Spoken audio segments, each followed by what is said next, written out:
The rhythmic drumming of rain against the courthouse windows provided an oddly soothing backdrop to the tension building in courtroom 304. Sarah Mitchell crossed her legs, her Christian Louboutin heels catching the fluorescent light as she scrolled through her iPhone 15 Pro. The device buzzed incessantly with notifications.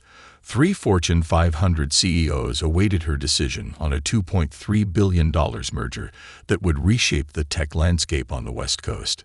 A slight smile played across her lips as she typed out another postponement email.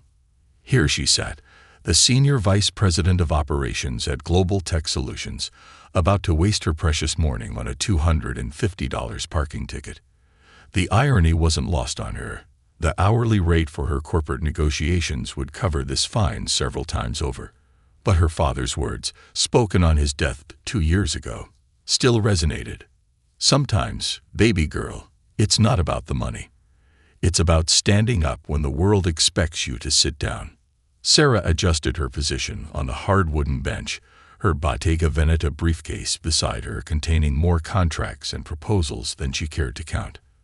The courthouse hadn't changed much since her father had worked here as a janitor for 23 years.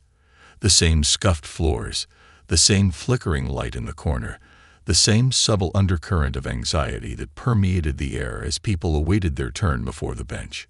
She observed her fellow defendants. A nervous young man in a wrinkled suit probably bought for this occasion, an elderly woman clutching a plastic folder full of documents, a teenage girl accompanied by her mother. They all shared the same look, a mixture of fear, resignation, and hope. Sarah recognized that look. She'd seen it in her father's eyes many times growing up, but he taught her to replace it with something else: determination. A group of law students filed into the gallery, laptops tucked under their arms. Sarah caught fragments of their whispered conversation about court observations for their civil procedures class. One of them, a young black woman with neat braids, met Sarah's eyes and offered a small smile of recognition, not of who Sarah was, but of what they shared. The bailiff's voice cut through the quiet murmur of the courtroom. All rise. Sarah stood, smoothing her Alexander McQueen blazer, a power move she'd learned early in her career. First impressions matter, even when you're here to contest a simple parking violation. She'd chosen her outfit carefully. Professional but not flashy, expensive but not ostentatious. The kind of clothing that spoke of success without shouting it. As Judge Henderson entered, Sarah took the opportunity to study him. Mid-60s, she guessed, with the confident bearing of someone who'd held power so long they'd forgotten it was a privilege rather than a right. His wire-rimmed glasses sat low on his nose as he shuffled through the morning's docket, barely glancing at the faces before him. Sarah's phone buzzed again, a text from Marcus, her VP of Legal Affairs. "You sure you don't want me to handle this?" She typed back a quick no. This one's personal, before silencing her phone. Marcus meant well, but he didn't understand. This wasn't about a parking ticket anymore. It was about that obscured sign on Cedar Street, about how many other people had been unfairly cited there, about a system that assumed guilt based on appearances. The young man in the wrinkled suit approached the bench first. Sarah watched as Judge Henderson barely looked up from his papers, his tone carrying the weariness of someone who'd heard every excuse 1,000 times. The young man's shoulders slumped as he agreed to a payment plan, shuffling away from the bench in defeat. Sarah felt her jaw tighten. In her briefcase, alongside the merger documents and quarterly reports, sat a meticulously prepared folder. Photos of the obscured parking sign, relevant municipal codes, and precedents from similar cases, all researched with the same thoroughness she applied to multi-billion-dollar deals. Her father had taught her another lesson too. Preparation beats privilege, every time. The rain continued its steady rhythm as Sarah waited for her name to be called, each drop another reminder that some battles were worth more than their dollar value. The heavy oak door to Judge Henderson's chambers swung open with an authoritative thud. His black robe billowed slightly as he mounted the 3 steps to his bench, the morning's docket already trying his patience. 23 cases to get through before lunch, and his arthritis was acting up again. probably due to the rain. He'd been doing this job for 15 years, and some days, like today, every case felt like a rerun of the last. Case number 2024 TR 147. The bailiff's voice resonated through the courtroom. Sarah Mitchell, parking violation on Cedar Street. Judge Henderson peered over his reading glasses, his eyes performing the same cursory assessment he practiced thousands of times. African-American woman, early 40s, casual but clean attire. His mind automatically filed her into the familiar categories his experience had taught him to expect. Another routine case, another standard fine to be processed. Ms. Mitchell, he began, his tone carrying the same mechanical efficiency he'd used with the previous cases. You're here contesting a parking violation from February 15th. The fine is $250. He shuffled through the papers before him, not really reading them. Do you understand why you're here today? Sarah opened her mouth to respond, but Judge Henderson continued speaking, his attention already drifting to the next case in his stack. Now, given the circumstances, we can arrange a payment plan if necessary. $50 a month should be manageable. He reached for the standard payment plan form, his gold signet ring catching the fluorescent light. From the gallery, the law students watched intently, their laptops open but forgotten. The young woman with braids leaned forward slightly, her expression a mixture of recognition and resignation. She'd seen this scene play out before, probably in her own family's experiences with the justice system. The clock on the wall ticked loudly in the momentary silence. Outside, a siren wailed in the distance, its sound muffled by the continuing rain. Judge Henderson finally looked up, expecting to see the usual nodding acceptance of his payment plan proposal. Instead, he found himself meeting a steady gaze that made him slightly uncomfortable, though he couldn't exactly say why. Sarah sat perfectly still, her posture reminiscent of countless boardroom confrontations. Her father's voice echoed in her mind again. Let them show their hand first, baby girl. Patience reveals more than protest ever could. The corner of her mouth twitched slightly as she watched the judge's assumptions play out exactly as she anticipated. Your Honor, she began, her voice carrying the same authority that had recently silenced a room full of Silicon Valley investors. Before we discuss payment plans, I believe we should address the actual violation. She reached for her briefcase with deliberate slowness. Judge Henderson's hand paused over his gavel. Something in her tone made him look up properly for the first time. The woman before him wasn't displaying the usual nervous energy of defendants in his courtroom. If anything, she appeared amused.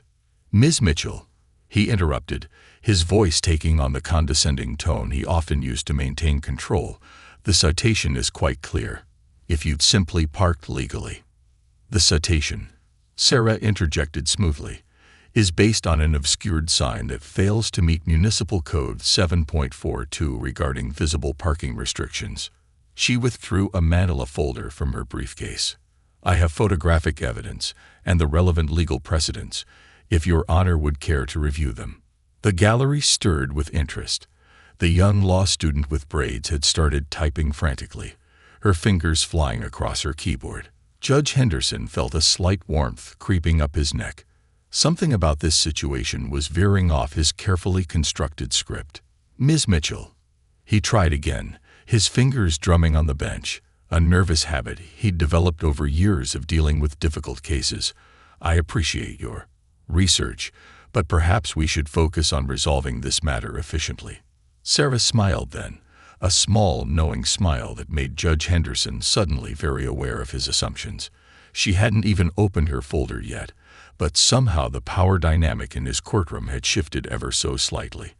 The rain continued its steady percussion against the windows, but now it felt less like background noise and more like a countdown to something inevitable. Given your situation, Judge Henderson drawled, pulling out a well-worn payment plan form with the practiced motion of someone who'd done this thousands of times, we can arrange monthly installments of $50. He paused, peering over his glasses with what he believed was benevolent patience. That should be manageable for your budget. Sarah's Mont Blanc pen hovered over her leather notebook, a gift from her board of directors after closing a $500 million acquisition last quarter. The irony of his assumption made her think of her mother's favorite saying, "Let them underestimate you, baby. It's more fun when their jaws hit the floor." The courtroom had fallen into that peculiar silence that occurs when something unexpected is about to happen. Even the bailiff, who'd been checking his phone between cases, looked up with sudden interest. The law students in the gallery had stopped their whispered conversations, sensing the shift in atmosphere. "Your Honor," Sarah began, standing slowly. Her Alexander McQueen blazer caught the fluorescent light as she rose to her full height. "I believe you're making several incorrect assumptions, and I'd like to address them one by one." Her voice carried the same quiet authority she'd used last week while negotiating with the Prime Minister of Singapore. Judge Henderson's patronizing smile flickered slightly. "Ms. Mitchell, I'm trying to help you here." "Help me?" Sarah's eyebrow arched perfectly, a gesture that had made more than one corporate rival reconsider their position. "Let's discuss help, Your Honor. Let's start with helping the citizens of this city understand why a parking sign that violates Municipal Code 7.42 regarding visibility standards is still being used to issue citations." She opened her folder with deliberate precision, removing a series of high-resolution photographs. These images, taken by a certified surveyor, show the sign in question is obscured by overgrown foliage, making it impossible to read from a legal parking distance. She placed them on the evidence table. The date stamp shows this condition has existed for at least 6 months. The judge's fingers had stopped their drumming. The young law student with braids was typing so fast her keyboard made a continuous hum. Sarah continued, her voice remaining measured but firm. "Furthermore, Your Honor, I've taken the liberty of researching similar citations issued at this location." She extracted another document. "In the past year, 78 tickets have been issued at this spot. 78 citizens who might not have the resources or knowledge to challenge an invalid citation." Judge Henderson's face had begun to redden. "Ms. Mitchell, while I appreciate your thoroughness, I'm not finished, Your Honor," Sarah interrupted smoothly, channeling the same tone she used in boardrooms when someone tried to talk over her. "I also noted that the citation officer, badge number 4472, has issued an unusually high number of tickets in predominantly minority neighborhoods. The statistical analysis is quite interesting." The silence in the courtroom had developed a weight of its own.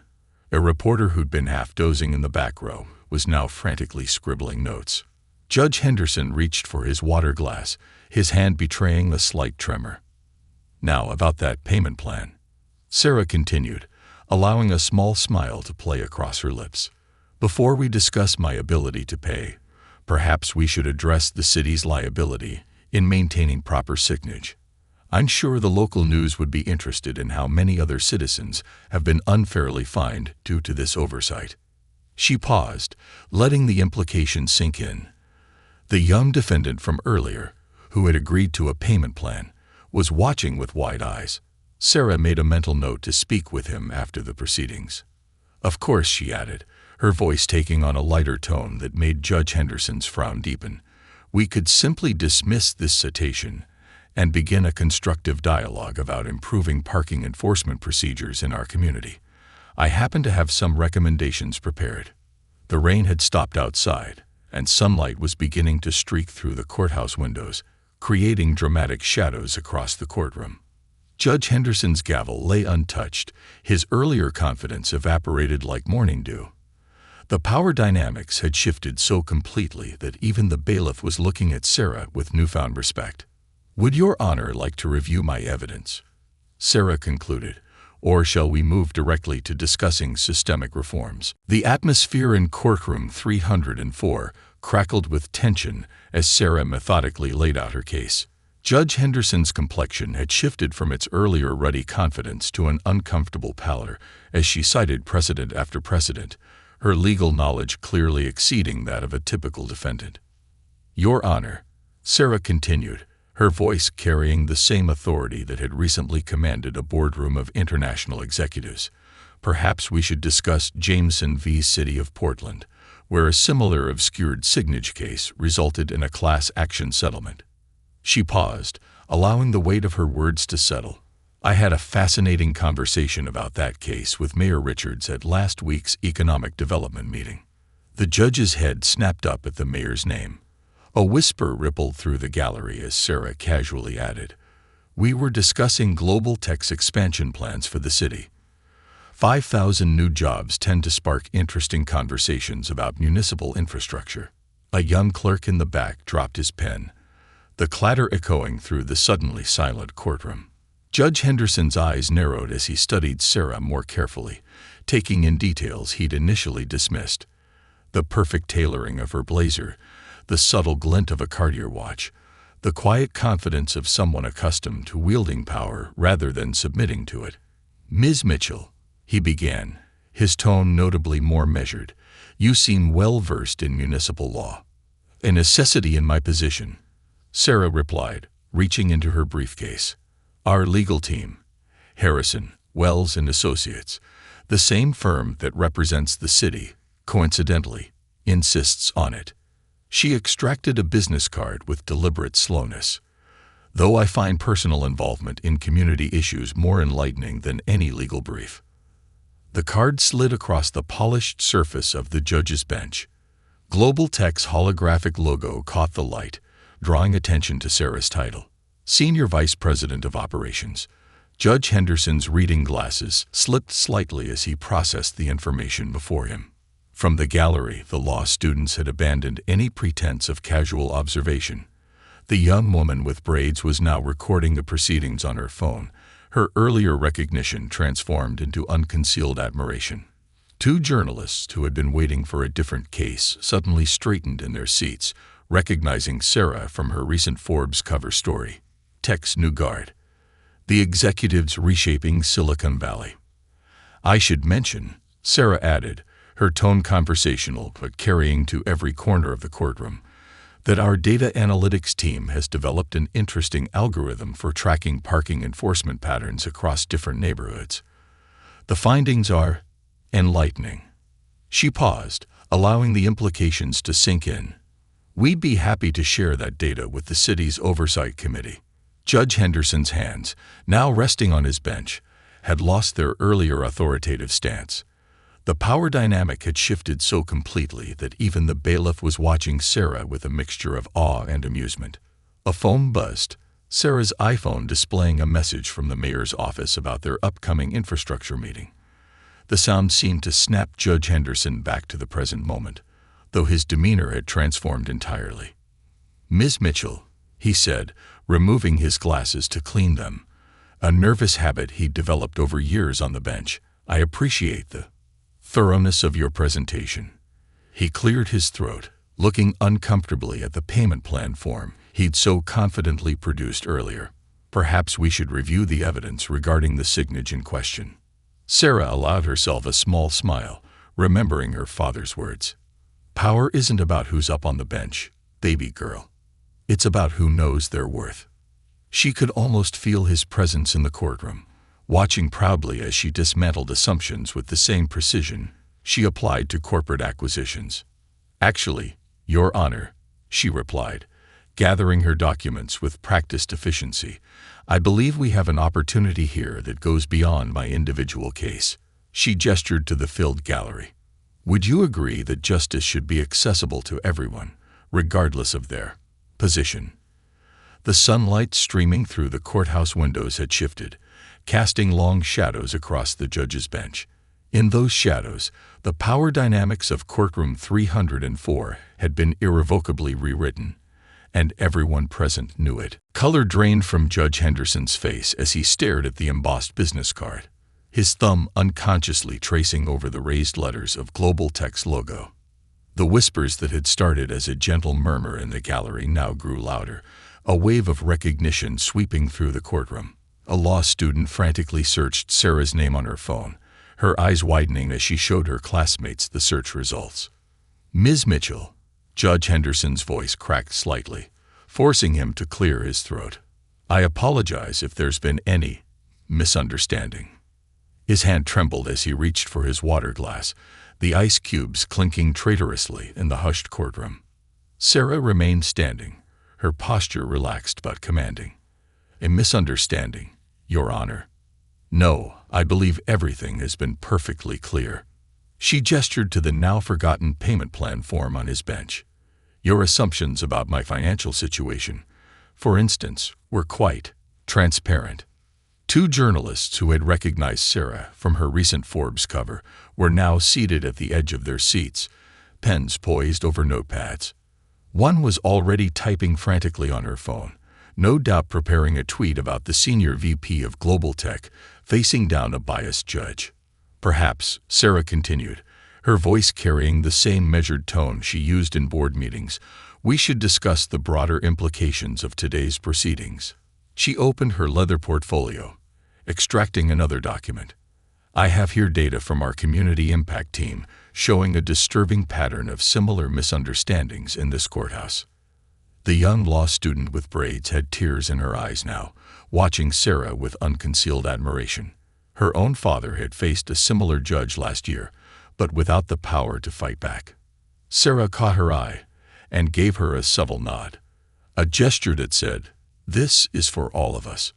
Judge Henderson's fingers drummed nervously on his bench, a habit that now seemed less authoritative and more like a nervous tic.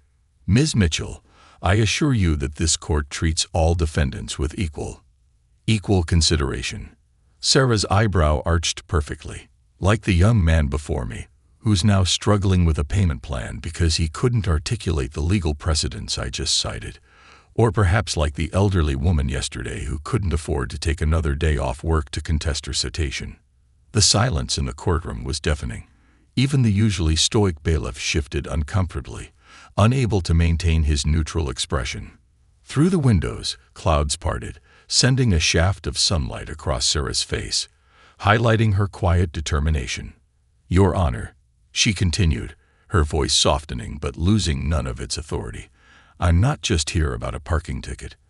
I'm here because every person who walks into this courtroom deserves the same respect and consideration, regardless of their title or tax bracket." Judge Henderson's face had taken on an ashen hue as he realized the full implications of the situation. The senior VP of the city's largest employer, a woman who had the mayor's private number in her phone, had just witnessed and documented his biased behavior firsthand. A notification pinged on Sarah's phone. Another message from the mayor's office about the upcoming economic development meeting. The sound seemed to echo in the silent courtroom, a digital reminder of the power dynamics that had shifted so dramatically in the past few minutes. "I suggest," Sarah said, closing her portfolio with a quiet but definitive snap, "that we take this opportunity to implement some changes. My team has prepared recommendations for improving access to justice in our community." She paused, allowing a small smile. "Unless, of course, you'd prefer to discuss this with the Judicial Review Board." Judge Henderson's gavel lay untouched on his bench, its authority as diminished as his earlier condescension. He removed his glasses, polishing them with a handkerchief, a nervous habit that now seemed like a stalling tactic. In the gallery, phones had emerged from pockets and purses, recording this moment of quiet revolution. Sarah thought of her father, who had cleaned this very courtroom for decades, and silently thanked him for teaching her that true power lay not in titles or positions, but in the courage to stand up when others were forced to sit down. Judge Henderson cleared his throat for what seemed like the 100th time, his earlier authority now as wrinkled as his robes. "Ms. Mitchell," he began, adjusting his glasses with trembling fingers, "in light of your evidence regarding the obscured signage, I believe we can dismiss this citation." His attempt to save face was as transparent as the windows letting in the midday sun. Sarah raised her hand, a gesture that silenced him as effectively as a gavel. "Your Honor," she interjected smoothly, her voice carrying notes of both silk and steel, "I'm afraid a simple dismissal isn't sufficient, not when there are larger issues at play." She opened her portfolio once again, extracting a thick manila envelope. "What I hold here," she continued, "is a compilation of data from the past 18 months. It includes every parking citation issued at that location, cross-referenced with demographic information and contest rates. She laid the envelope on the evidence table with surgical precision. More importantly, it contained similar data from every parking zone in our city. The young law students in the gallery had abandoned any pretense of note-taking, their laptops forgotten as they watched history unfold. The woman with braids whispered to her colleague, "This is why we need to be here," her voice thick with emotion. "Our analysis reveals," Sarah pressed on, "that citations in minority neighborhoods are 3 times more likely to result in payment plans, while successful contest rates in affluent areas are nearly 8 times higher." She paused, letting the statistics hang in the air like smoke. "The question, Your Honor, is whether this disparity stems from the signs or from the signatures on the bench." Judge Henderson's face fluctuated between shades of red and white, like a traffic light stuck between signals. His attempt at damage control was palpable. "Ms. Mitchell, while I appreciate your concerns, one case hardly establishes." "One case." Sarah's laugh was gentle but pointed. "Your Honor, this isn't about one case." She gestured to the filled gallery. "This is about every person who stood where I'm standing, facing assumptions before evidence, judgment before justice." The 2 journalists in the back row were now openly recording, their phones raised like torches in the dimming afternoon light. One had already tweeted about the confrontation, and Sarah's phone buzzed with notifications from concerned board members who'd caught wind of the situation. "I propose," Sarah said, drawing out another document from her seemingly bottomless portfolio, "a comprehensive review of the court's citation procedures. Global Tech's data analytics team would be happy to provide pro bono assistance in analyzing patterns and identifying areas for improvement." Her smile was diplomatic but unyielding. "Consider it part of our community engagement initiative." The bailiff, who had been watching the exchange with growing fascination, failed to suppress a small smile. He'd seen thousands of cases in this courtroom, but never one quite like this. Judge Henderson's hands folded and unfolded in his lap, his gold signet ring catching the light with each nervous movement. "Perhaps," he offered weakly, "a committee could be formed to study these concerns." "A committee has already been formed, Your Honor," Sarah replied, producing yet another document. "The mayor signed the executive order this morning. We were hoping you'd be willing to serve as a consulting member, given your unique perspective on the matter." The silence in the courtroom was punctuated only by the sound of furious typing as the journalists raced to update their stories. The young man who'd accepted the payment plan earlier had returned to the gallery, watching with a mixture of regret and hope. "Of course," Sarah added, her voice taking on a softer tone, "we'll need to address the immediate issue of all those outstanding citations issued at improperly marked locations." She paused, allowing the implications to sink in. "I believe a blanket dismissal would be appropriate, along with a refund program for those who've already paid." Judge Henderson's gavel lay untouched, a wooden symbol of authority now overshadowed by the power of data, preparation, and unwavering dignity. The afternoon sun cast long shadows across the courtroom floor, but none longer than the shadow of change that Sarah Mitchell had just introduced to courtroom 304. The courthouse steps had transformed into an impromptu press conference, the afternoon sun casting long shadows across the gathered crowd. Sarah stood at the center, her composure unruffled despite the forest of microphones thrust toward her. Local news vans had materialized like mushrooms after rain, their satellite dishes reaching toward the sky. "Ms. Mitchell, is it true you're planning to file a class action lawsuit?" a reporter called out, his press badge swinging wildly as he pushed forward. Sarah adjusted her blazer, a subtle power move she'd perfected over years of media interactions. "This isn't about lawsuits," she replied, her voice carrying easily across the courthouse plaza. "It's about systemic change and equal justice. Global Tech believes in building communities, not just office buildings." The young law student with braids, who had followed the crowd outside, raised her hand tentatively. Sarah acknowledged her with a warm smile, a stark contrast to the clinical efficiency she displayed in the courtroom. "Ms. Mitchell," the student's voice quavered slightly, My father faced a similar situation last year, but he couldn't fight back. He's still paying off those fines. What can people like us do?" The question hung in the air, heavy with generations of unspoken struggles. Sarah stepped away from the microphones, approaching the student directly. "What's your name?" "Tanya Williams, ma'am. First year at state law." Sarah reached into her briefcase, extracting one of her business cards, the same type that had caused such a stir in the courtroom. "First, stop calling me ma'am," she said with a warm smile, handing Tanya the card. "Second, how would you like to intern with our legal department this summer?" The gathered crowd murmured appreciatively as Tanya's eyes welled with tears. 3 other young women, who had been hovering at the edges of the crowd, stepped forward, sharing their own stories of parking citations and payment plans.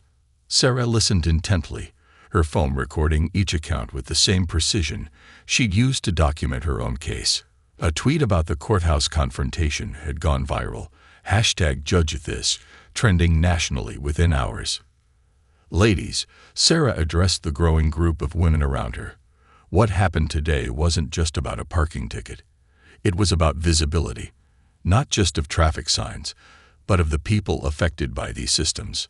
A member of the Judicial Review Board, who had rushed over from the Central Courthouse, pressed his card into Sarah's hand. "We've been trying to address these issues for years," he admitted, his voice low. "But without data." "You'll have your data," Sarah assured him, already typing notes into her phone. "And more importantly, you'll have stories. Real people, real impact." She gestured to Tanya and the other women. "These voices need to be heard in boardrooms and courtrooms alike." The afternoon had taken on a golden quality, the kind of light photographers chase. Local news cameras captured the scene. Sarah Mitchell, Forbes cover executive, surrounded by a group of women sharing their stories on the courthouse steps. It was an image that would appear in law school textbooks years later, marking a moment when corporate power aligned with community justice. "Ms. Mitchell," another reporter shouldered forward, "will global tech's expansion plans be affected by today's events?" Sarah's laugh carried across the plaza. "Affected? Our commitment to this community has only strengthened. Real corporate responsibility isn't just about jobs and tax revenue. It's about ensuring justice and dignity for every citizen." As the sun dipped lower, casting the courthouse columns in amber light, Sarah's phone buzzed with a message from the mayor's office. "Emergency council meeting tomorrow. Your presence requested." She smiled, remembering her father's words about standing up when others expect you to sit down. Tanya, still clutching the business card like a talisman, asked quietly, "Do you think things will really change?" Sarah looked at the young law student, seeing in her eyes the same fire she'd carried into that courtroom. "Change isn't just about one moment or one case," she replied, her voice carrying to the back of the crowd. "It's about what we do with these moments. And trust me," she added with a knowing smile, "we're just getting started." 3 months after the courthouse confrontation, Sarah Mitchell stood at the podium in the city's largest conference center, addressing a packed audience at the Justice for All Symposium. The event, co-sponsored by Global Tech and the State Bar Association, had drawn legal professionals, activists, and community leaders from across the country. Judge Henderson sat in the front row, his posture markedly different from that day in courtroom 304. Next to him sat his granddaughter, Tanya Williams, the law student with braids, now sporting a Global Tech Legal Department badge alongside her law school pin. The judge's hands were folded in his lap, his wedding ring catching the light as he nodded slowly at Sarah's words. "Change," Sarah began, her voice carrying through the state-of-the-art sound system, "doesn't always announce itself with fanfare. Sometimes it arrives in the form of a parking ticket." A knowing chuckle rippled through the audience. She gestured to the massive screen behind her, where data visualizations painted a stark picture of the past year's citation patterns. "In the 3 months since implementing our new transparency initiatives, we've seen a 47% decrease in contested citations, not because fewer tickets are being issued, but because they're being issued fairly." The mayor, seated in the VIP section, nodded approvingly. The partnership with Global Tech had transformed more than just parking enforcement. It had sparked a comprehensive review of all municipal procedures through the lens of equity and accessibility. But numbers tell only part of the story, Sarah continued, motioning to a group of people rising from their seats. I'd like you to meet our community advocacy team. One by one, she introduced them. The young man from the courthouse who'd struggled with the payment plan, now employed as a community liaison. 3 of the women who'd shared their stories on the courthouse steps, now trained as legal advocates. And Tanya, whose summer internship had evolved into a prestigious fellowship program for minority law students. Judge Henderson's eyes glistened as his granddaughter stood for recognition. The changes in his courtroom had been profound, not just in procedures, but in perspective. The mandatory bias training program he'd initially resisted had become a model for judicial education statewide. True justice, Sarah emphasized, her Alexander McQueen blazer catching the spotlight, isn't about power or position. It's about dignity, respect, and the courage to stand up when others are forced to sit down. She touched the Mont Blanc pen in her pocket, her father's last gift before he passed, now a talisman of transformation. The presentation screen shifted to show a familiar image. The courthouse steps from that fateful day. Sarah surrounded by women sharing their stories. This moment wasn't the end of something, she said, her voice softening. It was the beginning. Today, I'm proud to announce Global Tech's Justice Innovation Fund, a $50 million commitment to developing technology and programs that make legal resources accessible to all communities. Applause thundered through the conference center. In the back, reporters frantically updated their stories. Global Tech stock had surged with each new community initiative, proving that corporate responsibility could align perfectly with profitability. And finally, Sarah smiled, preparing to deliver the day's biggest announcement. I'd like to introduce our newest partner in this initiative. She paused, allowing the anticipation to build. Judge Robert Henderson will be leaving the bench to lead our Judicial Reform Advisory Board. The judge stood, accepting the applause with humility that would have been unimaginable 3 months ago. His granddaughter beamed beside him. Their relationship healed and strengthened through their shared commitment to change. As the standing ovation continued, Sarah thought about that rainy morning in courtroom 304. She remembered her father's words about standing up, about dignity, about changing systems from within. The parking ticket that had started it all was framed in her office now, a reminder that justice, like respect, often arrives in unexpected packages. The afternoon sun streamed through the conference center's windows, casting long shadows across the audience. But unlike the shadows of inequality that had darkened courtrooms for generations, these shadows pointed toward a brighter future, one where justice truly was blind to everything except the facts, and where dignity wasn't determined by the clothes you wore or the car you drove, but by your fundamental humanity.